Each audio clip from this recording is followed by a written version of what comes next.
I'm delighted to be with you here again. It's Mensah Oteh.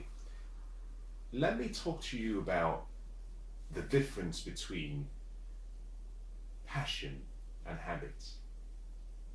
For far too long, we've always assumed, rightly or wrongly, we've assumed that we need to have passion to be successful.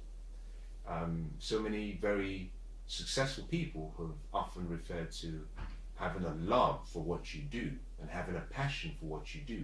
And I really believe that it's important to have a passion for what you do. I'm very much for that. But I believe that part of that almost culture that we've created has limited and is limiting so many people from leading the life that they actually deserve, from leading the life they were born to lead. And as a result of that, the greatness, the untapped potential in each and every one of us remains dormant.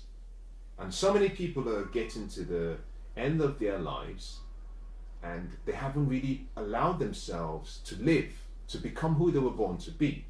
And so what I want to do with you is just share with you my own personal thoughts about what it really takes to be successful. I'll make it brief and I'll make it short. I believe that habits, not passion, create your success. And I say that for two reasons. Number one, success is simply a product of the obedience and a decision to apply specific rules and principles. Life is governed by rules. Life is governed by principles and laws. And success is simply following those laws according to how they should be followed. It's like a dish. You follow the cooking instructions, you use the right ingredients, you follow the sequence and the order, you get the right dish. There's no mystery to it, there's no magic to it. Success is a product of something you do. Habits are formed as a result of consistently doing things in a certain way. As a matter of fact, if you sow a thought, you reap an action. If you sow an action, you reap a habit. So what you do daily decides who you become permanently. Your thinking pattern and your activity pattern form your habits. You have habitual ways of thinking and you have habitual ways of doing things. Both combined serve like a crystal ball to your future. You know, I can observe what you do daily and I can predict what you will be in about 5 or 10 years on the basis that you don't change anything. And the reason is simply because what you do daily decides who you become permanently. And successful people do daily what the unsuccessful would do occasionally. So your habits really fashion and form who you become in the future, not your passion. Passion serves as the launching pad, the energy that gets you off the launching pad of your dreams. Passion deals with emotion. And yes, emotion creates motion, but you do not need to be in a state where you have a love for what you do or you have a level of anger for what you do for you to be successful. And most people confuse passion without realizing that it's like two sides of a coin. What you have a passion for will identify something you love, but it should also identify something that you do not like or you want to change. And so simply focusing on what you like, there's no guarantee that you'll be successful at it because you may not be good at it. You know, passion deals with a feeling. It's the energy, like I said, that gets you off the launching pad of your dreams and keeps you going. But this is why habits triumph over passion. What you do daily, if you apply self-discipline and focus, persistence and sacrifice, the more you do it, the more you start to develop a pattern where you start to see yourself progressing. And progress is one of the keys to a successful life. Fulfillment comes as a result of not you simply growing, but you progressing. Seeing yourself grow incrementally, becoming who you were born to be. Because success is the difference between who you are now and your ultimate potential. Fulfillment comes from moving in the direction of your ultimate potential, and that happens by progress, not by passion. You can have as much passion as you want, but until you get down on your knees, until you get down and start working hard and laboring and developing the talents, the skills, the gifts, you cannot progress. And you can have all the passion you want for something. No matter how much you're passionate about it, if you do not see yourself progressing, you will be unfulfilled. You know, progress and the need to grow is one of the core fundamental needs we all have. 7 billion people in the world, different cultures, different races, different ethnicities, but we all have consistent needs. The needs unify all of us as one. And one of those needs is the need to grow. And connected to that need to grow is the need to progress. So I feel, my intuition says, that passion is very important. But you can, through creation or the creation of the right disciplines and the right habits, you can start to develop an emotional surge that comes from your progress, seeing yourself grow, that helps you overcome and cover up that void of passion you have in your life. Let me give you a case in example.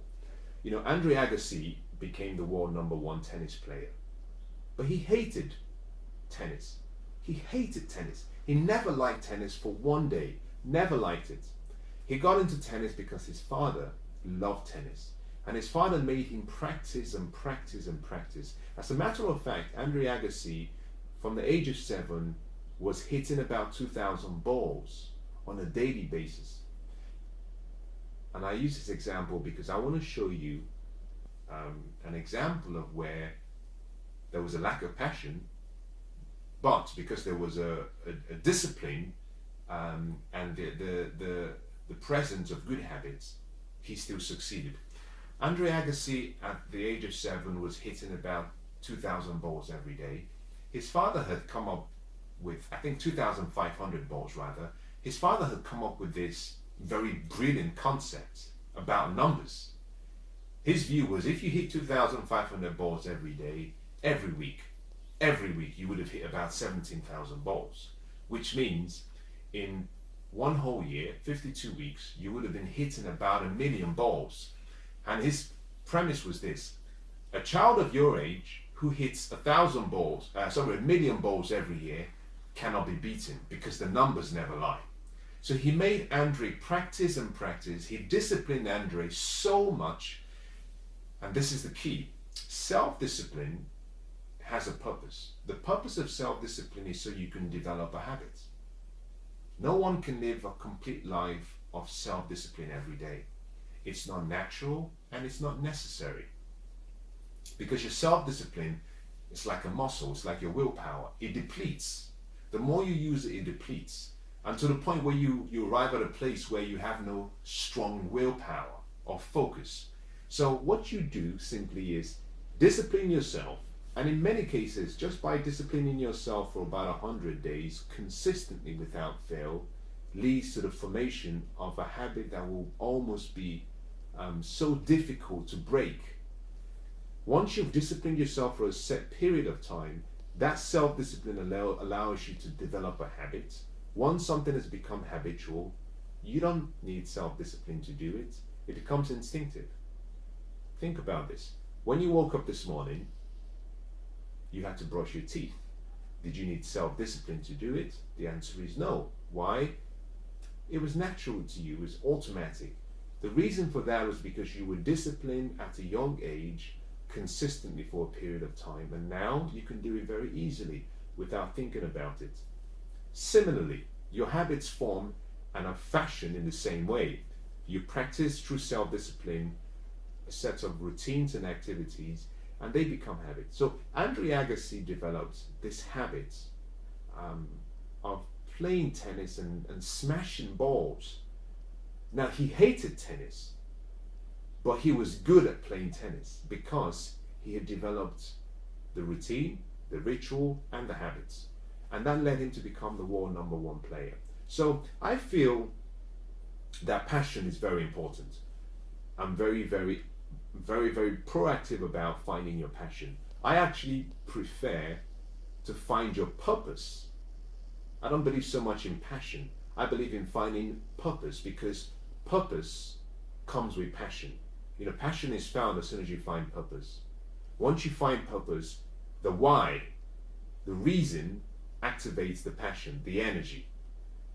But I want to leave this with you, and it's something that Martin Luther King Jr. said.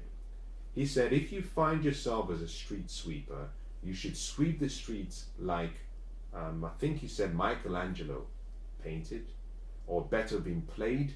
And he was trying to say you should sweep the streets as though the whole hosts of heaven were watching you, which is do it at your best. Give it your best. This whole, attitude we have now, well, I don't have a passion for it, so I gave it my second best, is so bad. We've somehow deviated from excellence, which should be our DNA. And we're now embracing this mediocre and a mediocre lifestyle where we use excuses such as, well, I wasn't passionate about it, well, I don't enjoy doing it. What does loving something have to do with anything? If it's hard, do it hard. If it's easy, do it easy. But make sure you do it excellently. Do it in such a way that anyone who sees what you do would say, this is true mastery. This is excellence. So my recommendation is this. Wherever you might find yourself, whoever you might be, find your passion if you can. But don't wait for your passion to arrive. Start developing the habits. Start developing the routine that can take into in the future, because the shortcut to the future you want is hidden in what you do daily. And through your habits, you can get to that future, but you may not get there through your passion, because your passion is simply a feeling. Find what makes you come alive. That's important. But also, find something that you're good at. And the way you find what you're good at is by getting on your knees, getting on your feet, and getting on with the work. And doing it with so much purpose. Doing it with so much focus. Doing it as though the whole hosts of heavens were watching you. Doing it with excellence.